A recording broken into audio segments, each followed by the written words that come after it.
everybody, it's your girl Barbie J here. Happy holidays and season's greetings. And I am here with my recap and review of Tyler Perry's comedy drama, Sisters, Season 6, Episode 21, Lose to Win. And for those of you who haven't subscribed to my channel as of yet, please take a moment right now, hit that subscribe button, then give me the thumbs up with the like button, write a comment, and share, because sharing is caring. Now, this episode starts off the way the last episode ended, with sore loser, just got busted and can't be trusted, Scary Gary. And he is trying to convince Hayden that Tamara was set up. He was set up by Tamara by Fatima. It's right here. It's in the paper. And now Hayden doesn't believe him. He's not trying to hear Gary. He's pissed that Gary even came to him with this mess. He said, you asked me to vet her. He said, I would vet her. He said, but you didn't find this. He said, because I don't believe it. So they going back and forth. And then Hayden gets to the point where he said, maybe you need to find a new tax accountant. And he's like, really, dude? It's like that? He said, yeah, it's like that. So he got mad because Gary's busy telling him, go in there and ask her and tell her to tell the truth. Go in the office and ask for Fatima, all of this stuff. So anyway, Gary leaves. Hayden goes inside. Now, first he was sitting there saying like he didn't believe Gary, but then he comes inside and starts attacking Tamara. Like, I know him. I don't know you. And you better tell me the truth. Do you know Fatima? I don't know Fatima. Oh, the lady, is that the one from your office? So you do know her. No, I mean that sounds so stupid when you just introduce them, Hayden. So the script writing here, or if they're messing up with their lines, is totally ridiculous, everybody, and y'all all know it. So she was like, no, I don't know her. He's like, well, you don't? She's like, you gonna believe him? He's not your friend. He doesn't really care about you. I don't believe Gary's a good person. Oh, really? You don't? And he's going through all of this. And he pisses her off to the point where he's like, here, sign the annulment papers. Here, sign this. She said, are you going to let him come between us? No, I'm not signing those papers. She told him before she wasn't signing them. So she's like gotten pissed off and said, you know what? I ain't signing shit. I ain't doing nothing no more. That's it. I know the law. You think I'm an airhead and spacey. You think I don't know anything about marriage. I do know this. He said, yeah, but you are a little slow because you do know I'm an attorney. She said, it don't mean a damn thing or something like that. So she said, now go your behind to work and make that money because we gonna need it. I'll be here cooking you dinner. I said, oh, snap. So he said, so you this person, that's who you are. She said, yeah, and that's who you are. And he said, so you know Fatima? She said, no, I don't know no Fatima. But I do know that we need this money. You need to go to work because I ain't signing nothing. I said, okay. So Hood Tamara came out. So now it switches over to Sabrina meeting with Miss India. And I told y'all that set looks familiar, like it's from Zatima when Fatima met with her mother there, and when Bryce met with a colleague or something and his credit card didn't work or whatever. But it's a pretty scene. But somebody tell me why I felt like jumping through the freaking TV and slapping the crap out of Sabrina. Please tell me why I felt like doing that. I don't know if the rest of y'all felt that way, but her dumb butt, they gonna give her job back. She's gonna work at the downtown office. That is wonderful. Thank God. She's happy that they believed her. Miss India believed her. And, and she spoke up for her, and she barely could get them to take her back. She said it. She said it.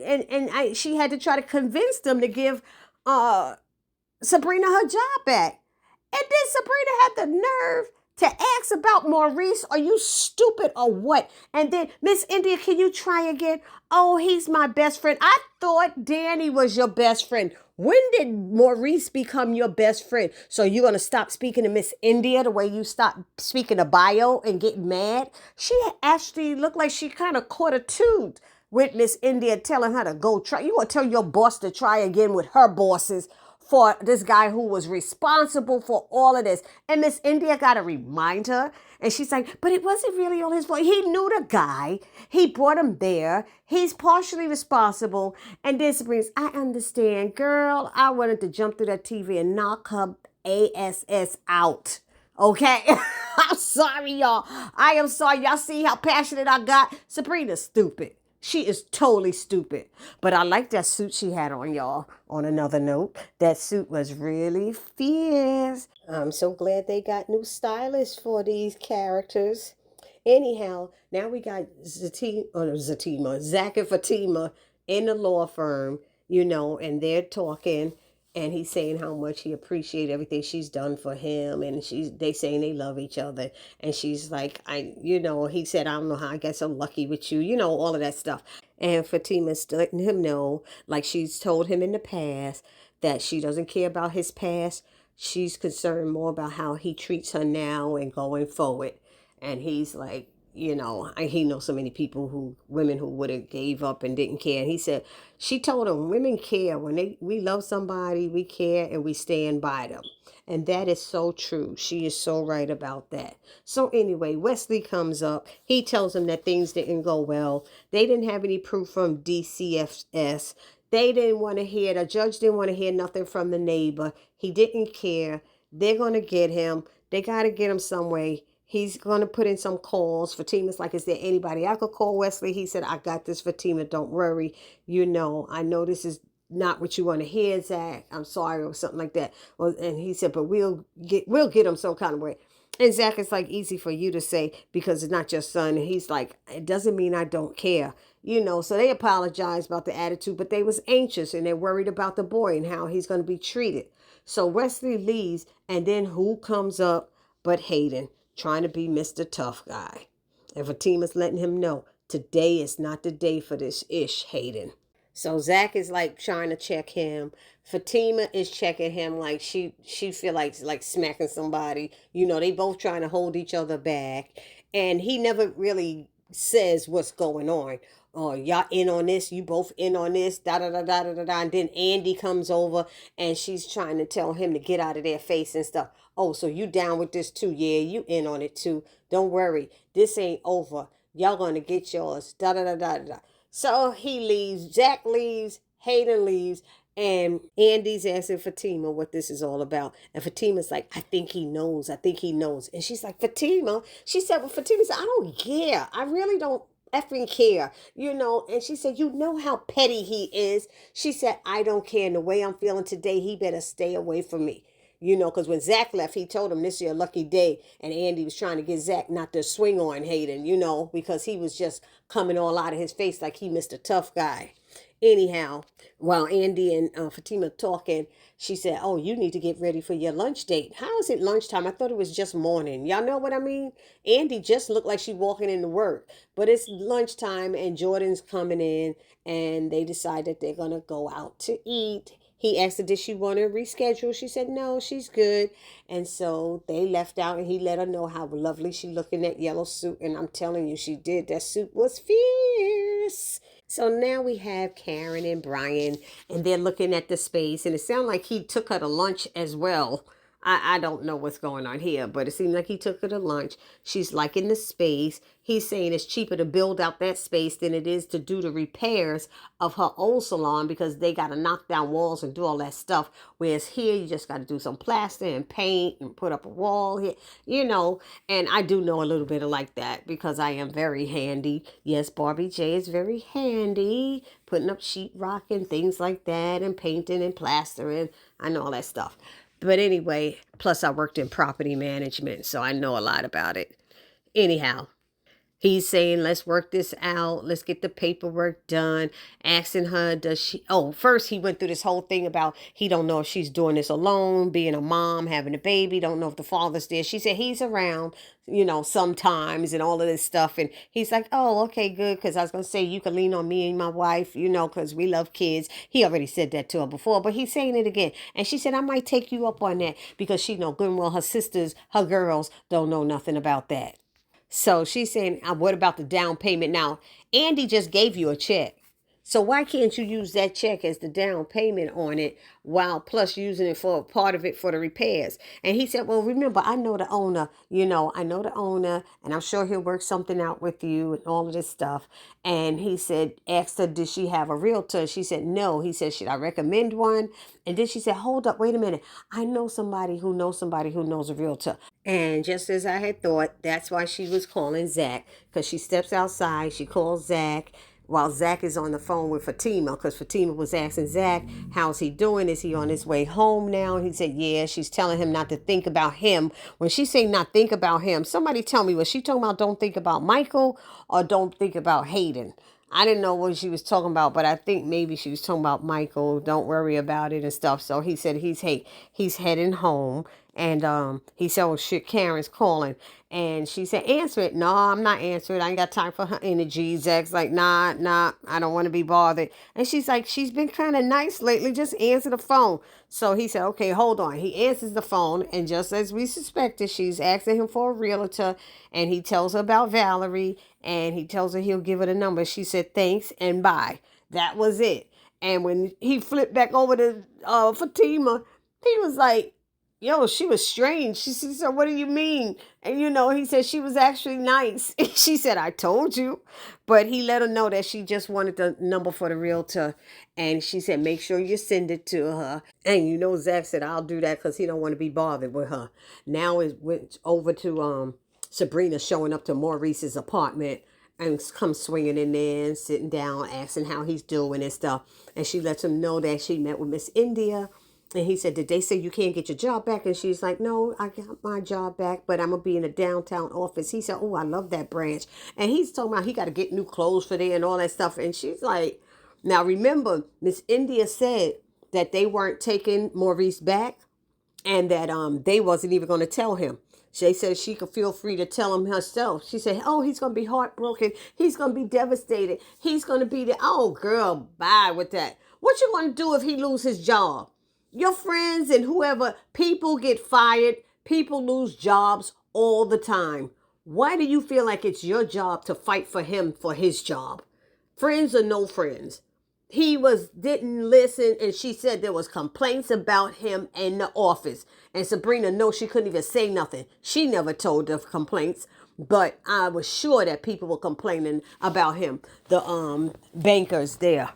So anyway, she lets him know that he's not getting his job back. And he's just like, oh, what? And I'm like, boy, please.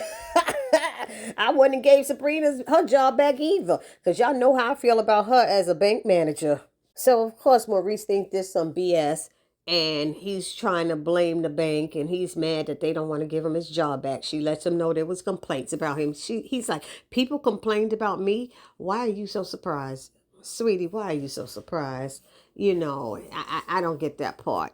So Sabrina let him know everything that she said and what Miss India said. And well, he called her Miss Mims and said she didn't even have the decency to call me. And she said they're not going to call, but at least they told me so I could tell you and stuff.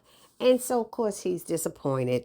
And he decides he's going to sue them. And she's like, don't, why would you do that? If I was you, he said, you're not me, so don't do it. And she goes, if I were you, I'd take the unemployment and apply at another branch. He doesn't want to apply at another branch. He wants his bleeping job back. Then we find out that she said, well, I could give you a recommendation because I'm the manager. And then she said, wait, I'm the assistant manager. He said, they demoted you? She said, well, the downtown branch already has a manager, so I'm the assistant manager. She needed to be demoted. Y'all, I don't feel bad for her. I don't feel bad for neither one of them. So Sabrina tells him that no matter what happens, she'll always be there for him. He's her best friend. And he said that means a lot to him, especially after all they've been through.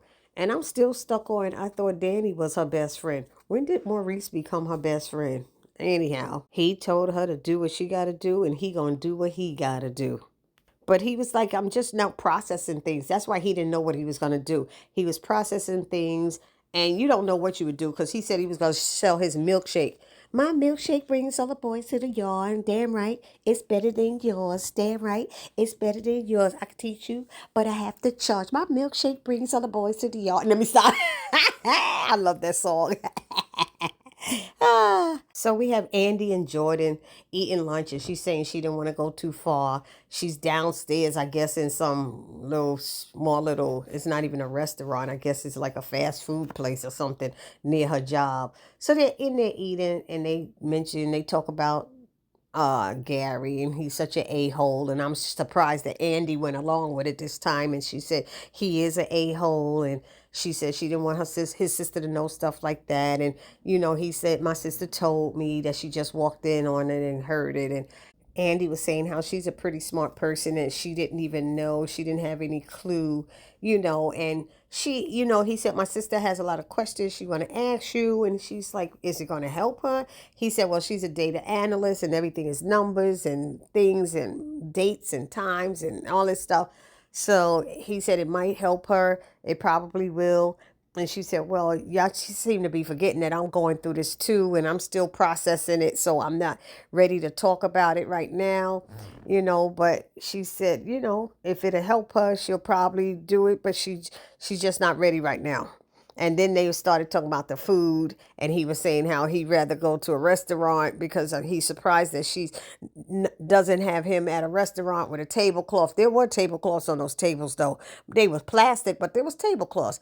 And he was picking up that little pickle and like, ew, it tastes nasty. He said he want to go to a restaurant and stuff. But she had the nerve to say, I'm not who I'm perceived to be. I said, yes, you are. Your bougie behind is that person, and you look down on some flowers that Parrish gave you from the street. And you looked down on him about that and gave the flowers to the receptionist and told her she could get it, have them with her, your little snobby self. You sure did.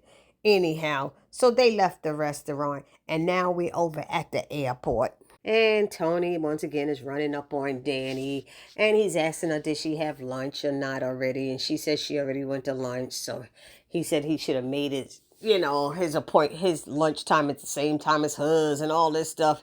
And they also talked about the airline, and she's like, she didn't know if they were going to make it, the airline, and she will make sure she has a job. And he was like, you always come work for us. And she was like, no, I don't want to do that. That's a conflict of interest. He said, what interest of it is conflict? And she said, you. He's like, well, what do you mean you'd be my boss? He was like, well, she said, if anything happens, he said, I got your back. He said, you could come in late and don't have to worry about it. She's like, oh, really? I'm sold. He said, so that's what gets you there to be able to come in late and stuff.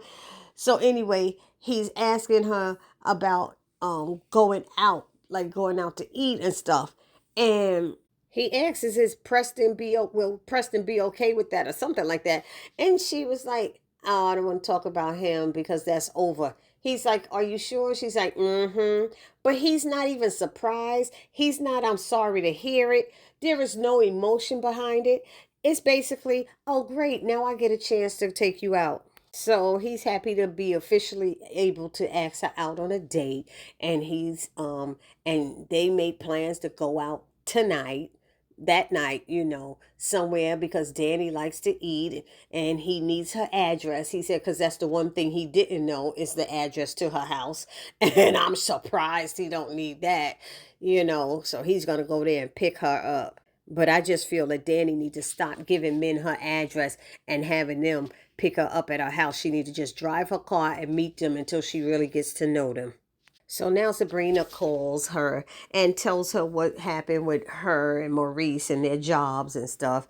And Danny shares that Tony was just there and that he asked her out, and she asking, are you going to go? So are you done with Preston? She said, yeah, I guess we're done. Now this was just what, this morning? Was that just that morning that Preston left? And so Sabrina's saying, well, Rich asked me out. Are you going? Yeah, I'm going to go and stuff. And she said, what do you think about a double date? And Danny had the nerve. Didn't Danny lie, y'all? Somebody let me know. I think Danny lied because she's the one who said she didn't want a double date, that she wanted to do it separate so that she could get to know him. I didn't think Tony said he didn't want a double date to get to know them, because he gave her the option. Did she want to do a group thing or did she want to go with just the two of them? So somebody put it down in the comment section. I don't know if I got that wrong or right. And then while they're talking, she gets a text message comes through, and it's from Preston. He just got married. I said, he ain't waste no time. He said, forget you, girly girl. I was like, he's like, peace out, biatch, And Sabrina's like, oh, I'm so sorry. She's like, oh, well, but you could see Danny's face. Danny really is a little upset. She gonna act like she not, but she is. And it ends with Andy coming in from lunch, and Penelope is there. And she's like, what the hell are you doing here? And I don't blame her. She said, I just told your brother that I would talk to you when I was ready, and I'm not ready. She's like, please, just talk to me. Just talk to me. How do you just show up to people's job? And how does she even know where Andy works? I think that's kind of messed up. And I'm looking at Penelope sideways right now. You don't just do that. Okay, we both are hurting. Okay, so you don't get to just show up because you pregnant and you're gonna use your pregnancy as a reason to think you could just do what you want to do. That's not cool. And then while she's standing there, who comes in the office but Gary? And Gary's like, you two going anywhere? And I was like, oh, here we go. So that's how it ended, y'all. Y'all let me know down in the comment section what y'all thought about this episode and this ending. And I will see you all in the next video. Please don't forget to subscribe, like, comment, and share. Happy holidays, season's greetings. Happy Hanukkah. Happy Kwanzaa. Peace.